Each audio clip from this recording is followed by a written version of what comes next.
हेल' India, नोंथांमोनखौ फिन खनसेबाव आंनि गोदान मोनसे भिडिअ'आव सिगांग्रो बरायनाय थाबाय। आसा खालामो नोंथांमोना मोजाङैनो दङ। बे समाव आङो माइक्रसफ्ट एक्सेलाव माब्रै डेटा सर्टिं फांसनखौ बाहायनाय जायो बिनि सोमोन्दै खिन्थानो सानदों। आरो जायफोर बिथांमोनहा एमएस एक्सेलाव डेटा एन्ट्रिनि खामानि मावो बिथांमोनहा सर्टिं फांसननि सोमोन्दै अलरेडि मिथिखायो जानांगौ। अब्लाबो आङो बे भिडिअ'खौ लाबोनाय जाबाय जाहाथे जायफोर बिथांमोनहा सर्टिं फांसननि सोमोन्दै मोजाङै मिथिया एबा बाहायफेरा बिथांमोननो आङो खिन्थानो सानदों। गिबियावनो जोङो एमएस एक्सेलाव डेटा सर्टिं फांसन बाहायनो थाखाय मोनसे डेटा शीट बानायनानै ला। जेरखम नैबे आंनि डेस्कटप स्क्रिनाव मोनसे मार्कशीट एन्ट्रि खालामनायनि मोनसे डेटा शीट। बेयाव माब्रैजाय सर्टिं फांसनखौ बाहायनानै जोङो एरेन्जमेन्ट खालामनो हायो आरो जोङो माब्रैजाय जोङो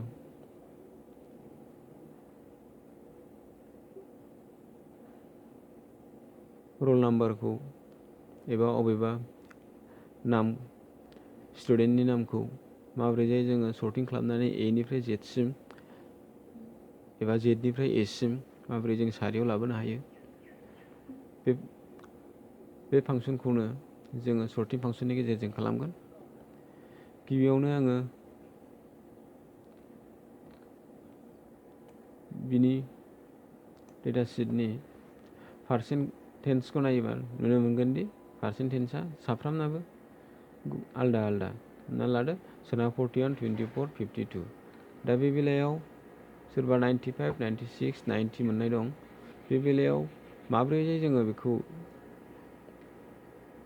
बांसिननिफ्राय खमसिनाव बा खमसिननिफ्राय बांसिनाव जोङो माब्रै सर्ट खालामनो हागोन। बिनि थाखायनो जोङो बे डेटा सर्टिं फांसनखौ बाहायनाय जायो।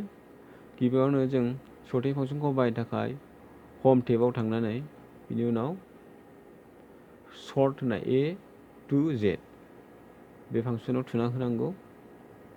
दा बे फांसनखौ थुनायनि सिगां जोङो अबे मोनसे कलमनि गेजेरजों हमना लादो टटेलनि गेजेरजों ना पारसेन्टेजनि गेजेरजों ना ग्रेडनि गेजेरजों ना रल नाम्बार वाइसजों ना नामनि गेजेरजों सर्टिं खालामगोन बेखौ जोङो सेलेक्ट खालामनानै लादो। बे बेलायाव आङो गिबियावनो टटेलनि गेजेरजों जुदि सर्टिं खालामोबा जोङो टटेलनि गासैबो कलमखौ सेलेक्ट खालामदो। बिनि उनाव हम बाटनाव थांनानै बिनि उनाव सर्टिंआव सोनानै एसेन्डिं माने खमनिफ्राय बांसिनाव बारायलांगोन आरो डिसेन्डिं माने बारानिफ्राय खमाव बाहायलांगोन। जों सरासनस्रायै रल नाम्बारखौ जुदि सर्टिं खालामनांगौबा जोङो डिसेन्डिंसो खालामगोन। थारमाने बांसिनासो गोजौआव थागोन बिनि उनावसो खमायलांगोन। दा डिसेन्डिंआव जुदि थुनानै होयोबा जोङो बेयाव एक्सप्लेन दा सेलेक्सनखौ एक्सप्लेन खालामनो थिनदों। बेनिखायनो सर्टआव थुना होजाबाय। दा थुयोबा मा जागोन बांसिना 763 गोजौसिनाव थांबाय, 747 गाहायसिनाव थांबाय।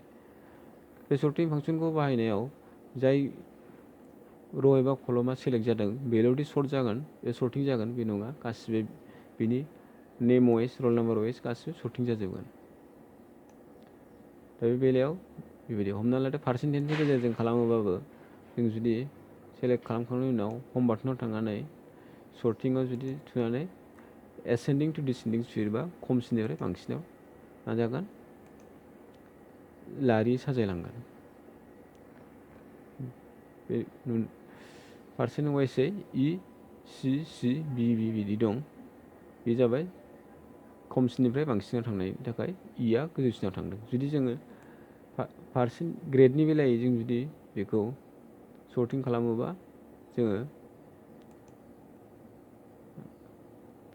एसेन्डिं टु डिसेन्डिं खालामबा एसेन्डिं माने मा एआसो सिगाङाव थागोन। ए सिगाङाव थागोन इया लास्टआवसो थांगोन। एखे रोखोमैनो जों जुदि नामनि गेजेरजों खालामोबा जायनि नामा ABC जों जागायनाय बिथांमोना सिगाङाव थांगोन एबा जेडनिफ्राय जुदि लायोबा लास्टआव थांगोन। एखे रोखोमैनो जोङो जुदि एसेन्डिं टु डिसेन्डिं खालामबा बिनि जायनि आखरा सिगां बेनो सिगां फैगोन आरो जायना उनसिन बे उनाव थाहैगोन। आरो जुदि डिसेन्डिं टु एसेन्डिं खालामोबा लास्टनिफ्राय फार्स्टथिं थांगोन A to Z जानाय बायदि बेयो लास्टआव थाहैबाय। दा जोङो बे बेलायाव जोङो रल नाम्बारखौ एसे सर्टिं खालामनांगौबा जोङो रल नाम्बारखौ सेलेक्ट खालामदो, बिनि उनाव एसेन्डिं टु डिसेन्डिं थुदो, होमबा 1 निफ्राय फारियै रल नाम्बार वाइसै थांगोन। आरो जुदि बियो रल नाम्बार बे निउ रल नाम्बार जुदि गोदान सोर 1आव थांदों सोर 2आव थांदों नायनोबा बिदि खालामदो, बिनि उनाव एसेन्डिं टु डिसेन्डिं थुना होबानो जाबाय। अब्ला नोंथांमोना डाटा सर्टिं फांसनखौ बुजिबाय जानांगौ आरो बुजियाखैब्ला भिडिअखौ फिन खेबसेबाव रिभाइस खालामनानै नायफिन, अब्लानो मोजाङै बुजिनो हागोन। एसेन्डिं टु डिसेन्डिं होनोबा A निफ्राय Z सिम एबा 1 निफ्राय 100 सिम, आरो डिसेन्डिं टु एसेन्डिं होनोबा Z निफ्राय A सिम एबा 100 निफ्राय 1 सिम, उल्टां फाल्टां। आरो जुदि एसेन्डिं डिसेन्डिंखौ जुदि मोजाङै बुजियाखैब्ला कनफिउस थादोंबा आरो मोनसे कास्टमनि गेजेरजोंबो मा खालामनो हायो, सर्टिं खालामनो हायो। कास्टमनि गेजेरजों सर्टिं खालामना जोङो हेडिंसखौबो सेलेक्ट खालामनांगोन। बे बेलायाव जोङो कास्टमनि गेजेरजों खालामोबा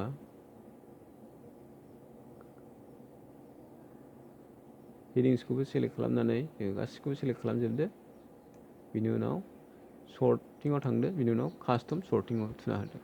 कास्टम सर्टिंआव थुयोब्ला